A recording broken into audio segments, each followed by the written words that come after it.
Assalamualaikum warahmatullahi wabarakatuh. Perkenalkan, nama saya Selamat Anggraini dengan NIM 24505010110012 dari kelas Q. Jadi di sini saya akan menjelaskan tentang kasus pengolahan limbah peternakan pada Desa Cikoko menjadi biogas.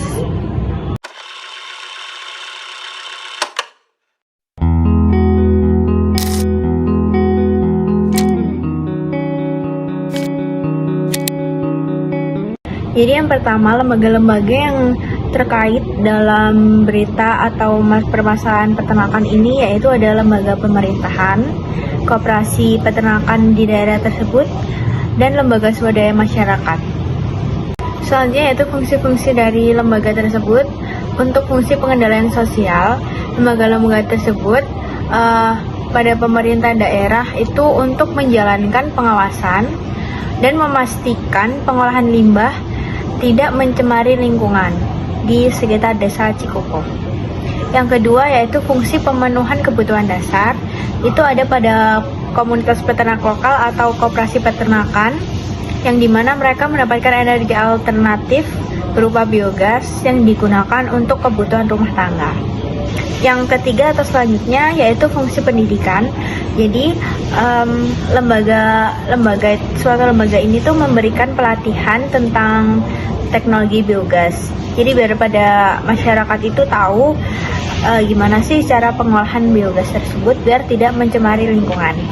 Yang selanjutnya atau yang keempat itu ada fungsi ekonomi, di mana fungsi ekonomi ini lembaga koperasi peternakan itu tadi membantu memasarkan pupuk-pupuk organik yang didapatkan dari pengolahan limbah peternakan tersebut lalu dijadikan biogas. Selanjutnya yaitu ada identifikasi lembaga. Jadi di sini tadi kan aku ada 3 lembaga, yaitu yang pertama lembaga pemerintah daerah atau dinas lingkungan hidup, di mana dia memiliki fungsi utama yaitu untuk pengendali sosial dan memberikan edukasi dengan ciri-ciri mereka adalah sebuah institusi pemerintah daerah. Yang kedua, tadi ada lembaga swadaya masyarakat, di mana mereka berfungsi sebagai pemenuhan kebutuhan dasar dan memiliki ciri-ciri yaitu sebuah institusi berbasis masyarakat lokal. Yang ketiga, yaitu koperasi peternakan, di mana fungsi mereka yaitu untuk pengendali ekonomi dan distribusi pupuk organik dengan ciri-ciri mereka berbasis usaha kolektif. Dan yang ketiga, yaitu ada hubungan antar lembaga-lembaga ini. Yang pertama itu ada Dinas Lingkungan Hidup atau pemerintah daerah memberikan pelatihan kepada komunitas peternakan agar mereka bisa mengolah para limbah-limbah yang ada pada peternakan mereka. Dan yang kedua itu ada komunitas peternakan, di mana mereka mengolah limbah ternak untuk menghasilkan sebuah biogas dan pupuk lalu akan diperdagangkan oleh koperasi peternakan. Yang ketiga yaitu koperasi peternakan, mereka mendistribusikan hasil pupuk-pupuk ke pasar-pasar. Dan yang keempat yaitu conformity dan deviation. Yang pertama adalah conformity. Jadi pada permasalahan ini masyarakat dan peternakan mematuhi aturan pengolahan limbah dan mengikuti pelatihan biogas. Jadi untuk di aktivitas ini menunjukkan fungsi preventif, yaitu mencegah pencemaran. Selanjutnya yaitu deviation. Jadi deviation ini jika ada peternak yang tidak mengolah limbah dengan benar atau dengan baik, ini bisa menjadi fungsi represif atau penegakan hukum, atau mereka akan mendapatkan sanksi dari perbuatan yang sudah mereka lakukan. Selanjutnya yaitu tentang pihak berkuasa dan pihak yang dikuasai. Jadi pihak berkuasa di sini yaitu para pemerintah daerah dan pihak yang dikuasai yaitu para peternak. Dan mereka memperoleh kekuasaan ini melalui kewenangan legal dan dukungan dari kebijakan-kebijakan pemerintah. Untuk saluran kekuasaan mereka memiliki 3, yaitu yang pertama pada jalur politik atau kebijakan daerah, yang kedua tentang dari komunitas massa atau sosialisasi, dan yang ketiga secara adat tradisional. Lalu pada sumber kekuasaannya mereka berbasis berwenang hukum dan keahlian teknis terkait pengolahan limbah. Jadi yang pasti mereka udah terlatih. Dan yang kelima yaitu tentang jenis kekuasaan, mereka termasuk kekuasaan korsif dan remsi, dan juga mereka kekuasaan dengan keanggotaan. Untuk unsur kekuasaannya sendiri, mereka percaya kepada masyarakat terhadap efektivitas biogas dan manfaat lingkungan yang ada pada desa tersebut.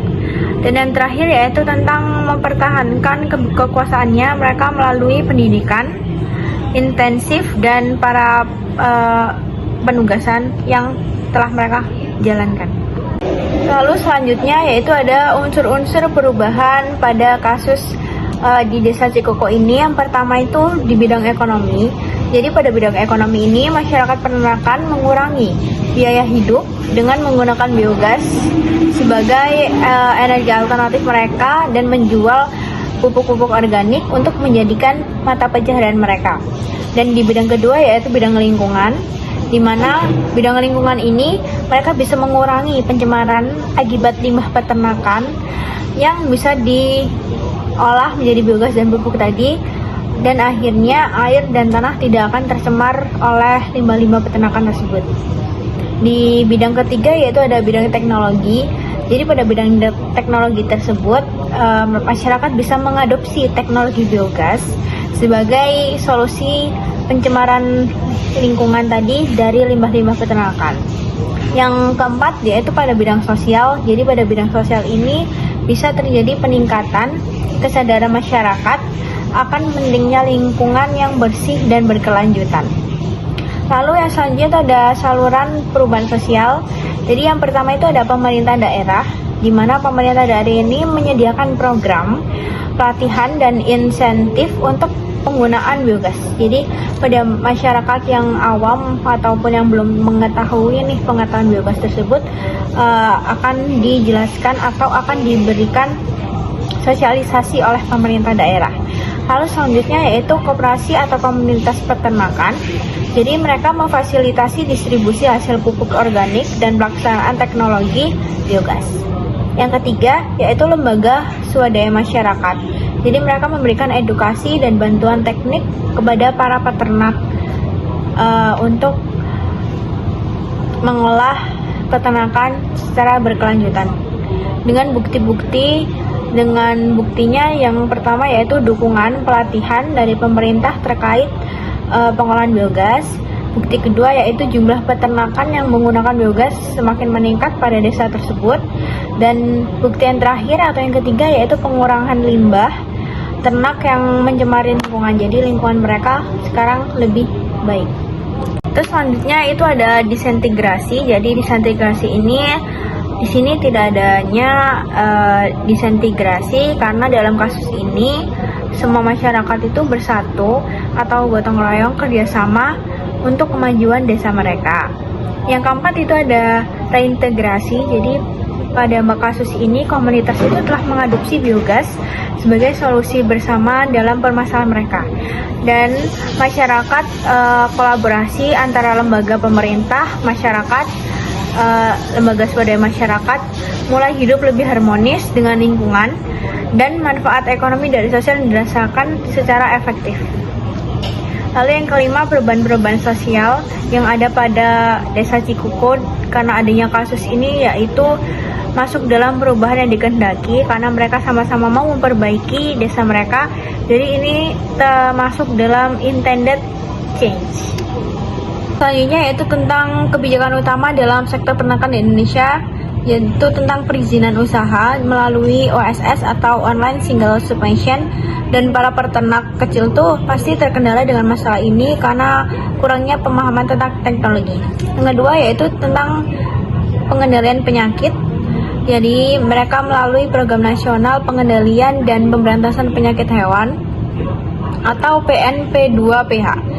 Yang selanjutnya yaitu tentang pengawasan produksi. Jadi mereka melalui regulasi seperti SNI. Selanjutnya yaitu tentang distribusi pakan yang pasti mereka sangat menerapkan aturan tentang kualitas dan harga pakan untuk peternak. Yang terakhir yaitu tentang impor ternak. Jadi mereka melakukan kebijakan impor untuk melindungi pasar domestik dan memenuhi permintaan daging di luar. Yang selanjutnya yaitu tentang kendala dalam kasus ini. Yang pertama yaitu tentang prosedur perizinan kompleks. Yang kedua tentang lambatnya prosedur proses. Dan yang terakhir yaitu tentang kendala biaya. Lalu selanjutnya yaitu adanya regulasi. Jadi regulasi produktif yang rumit cenderung menghambat peternak dalam mengakses bantuan atau teknologi terbarukan. Yang kedua yaitu efisiensi atau lambatnya proses birokrasi, meningkatnya waktu yang membuat para peternak ini menunggu. Yang ketiga yaitu tentang daya saing, jadi ketidakmampuan peternak kecil untuk memenuhi standar nasional dan intern untuk meningkatkan posisi mereka dalam bersaing di luar. Yang selanjutnya yaitu tentang peranan dinas peternakan. Jadi di sini mereka melakukan penyuluhan dan pelatihan, lalu juga membantu pelayanan pada masyarakat tentang kesehatan hewan, dan juga mengawasi dan membimbing teknis peternakan. Jadi para petani kecil itu tidak ketinggalan dengan adanya teknologi terbaru. Sekian yang dapat saya jelaskan untuk pemenuhan tugas ujian akhir semester di mata kuliah sosiologi peternakan. Wassalamualaikum warahmatullahi wabarakatuh.